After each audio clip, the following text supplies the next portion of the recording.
going to be real. The price of these sanctions is not just imposed upon Russia. It's imposed upon an awful lot of countries as well, including European countries and our country as well. And because both Russia and Ukraine have been the breadbasket of Europe in terms of wheat, for example. Just give one example.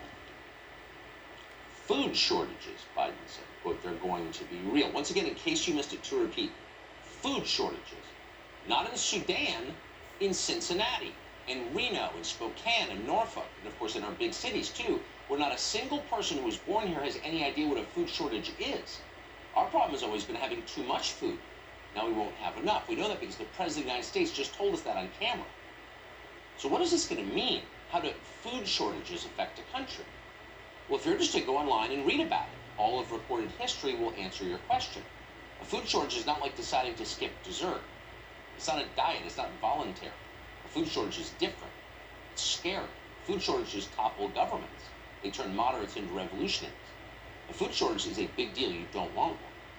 But now we're getting one, just a little over a year into Joe Biden's presidency. Think forward.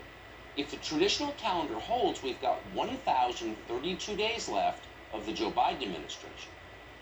And you wonder what things will look like by then. We're already speeding toward dystopia. Not that the White House seems aware of it or to care in any way.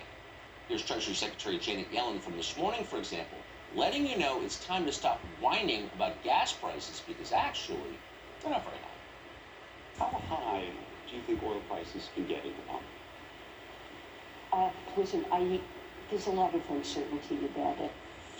They're not as high in real terms as they were earlier in this century, and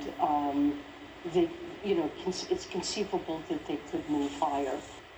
Yeah, it's not a big deal. Settle down, and there's a reason for it. As Joe Biden explained, you're paying more for gas because we have slapped sanctions on Russia. And sanctioning Russia is the right thing to do. So shut up and feel virtuous as you slowly go broke. Now, for some people, particularly those who don't drive cars, this might seem like an adequate answer. But others, in good faith, may ask, okay, I'm not against sanctions in theory, but since they're clearly not hurting Putin, and they clearly are now hurting my family, what is the point of sanctions? Is there a point? Let me know. Make me feel better.